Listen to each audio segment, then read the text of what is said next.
Hi అండి, welcome to our channel Podarillu by IPS. ఈరోజు recipe వచ్చేసి ఇంట్లో కూరగాయలు ఏమీ లేనప్పుడు ఈ పెసరొడియాలతో కర్రీ చేసుకొని చూడండి. చాలా చాలా టేస్టీగా ఉంటుంది. ఇంకా రెసిపీలోకి వెళ్ళిపోదాము. ముందుగా స్టవ్ ఆన్ చేసుకొని కడాయి పెట్టుకొని ఇందులోకి కర్రీకి సరిపడా ఆయిల్ అయితే వేసేసుకోండి. చాలా చాలా టేస్టీగా ఉంటుందండి ఈ కర్రీ. పెసరొడియాలు నేనే పెట్టాను. ఎలా పెట్టాలి ఏంటి అనేది వీడియో కూడా షార్ట్ వీడియోలో అయితే తీసానన్నమాట. ఇదిగోండి పెసరొడియాలు 1 కప్పు వరకు అయితే తీసుకున్నాను నేను.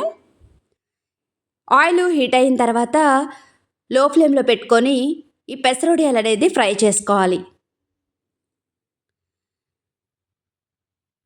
లో ఫ్లేమ్లో మాత్రమే ఫ్రై చేసుకోవాలండి. హై ఫ్లేమ్లో పెట్టుకోవద్దు, మాడిపోతాయి.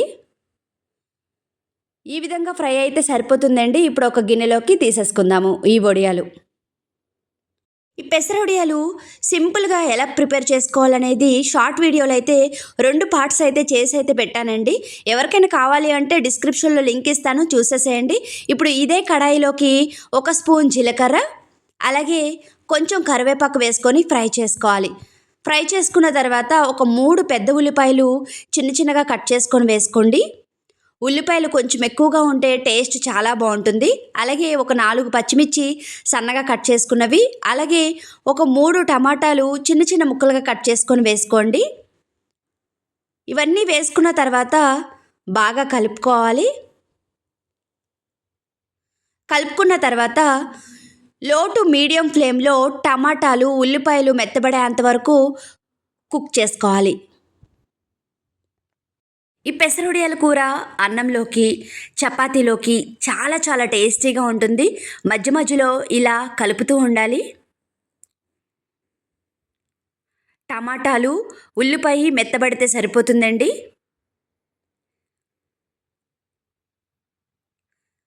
ఈ విధంగా మధ్య మధ్యలో కలుపుతూ మూత పెట్టుకొని కుక్ చేసుకోవాలి.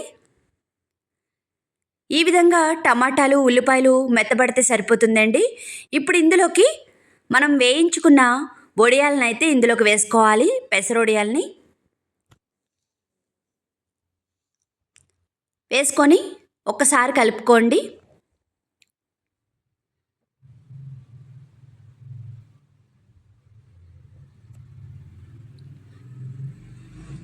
ఇప్పుడు ఇందులోకి 1 స్పూను అల్లం వెల్లుల్లి పేస్టు,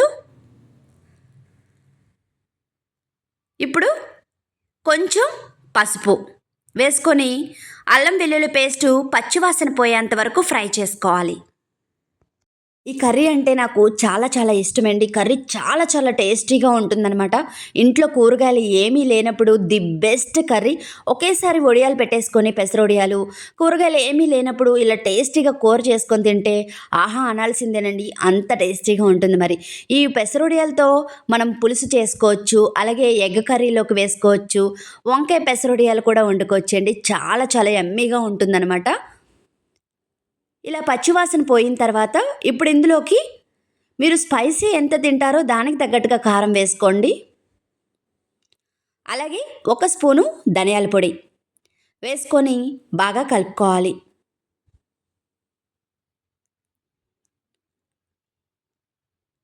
ఇక్కడ వీడియోలో చూపిస్తున్న విధంగా కలుపుకోవాలి. అలాగే ఇందులోకి ఒక పావు లీటర్ వరకు వాటర్ పోసుకోవాలి. అంటే 250 ml వరకు వాటర్ పోసుకోవాలి. వాటర్ పోసుకున్న తర్వాత ఇందులోకి రుచికి సరిపడా సాల్ట్ అయితే వేసుకోవాలి.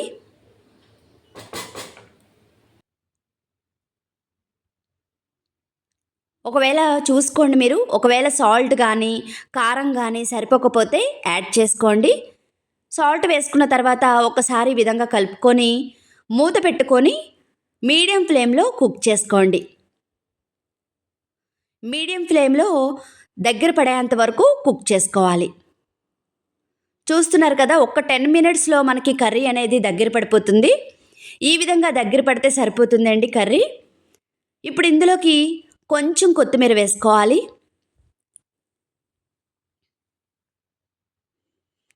వేసుకొని ఒకసారి కలుపుకొని స్టవ్ ఆఫ్ చేసుకోవాలి. అంతేనండి, ఎంతో సింపుల్గా అండ్ టేస్టీగా పెసరొడియాల కర్రీ రెడీ. కర్రీ చూస్తుంటుంటేనే నోరు ఊరిపోతుంది కదండి. టేస్ట్ కూడా అంతే బాగుంటుందన్నమాట. తప్పకుండా ట్రై చేయండి. Don't miss it. అక్కడక్కడ పెసరొడియాలు తగులుతూ చాలా టేస్టీగా ఉంటుంది. ఈ కర్రీ ఇంట్లో వండాననుకోండి మా వాళ్ళు చాలా ఇష్టంగా తింటారు. తప్పకుండా ట్రై చేస్తారు కదా. మరిన్ని వీడియోస్ కోసం please like, share and subscribe. Thank you.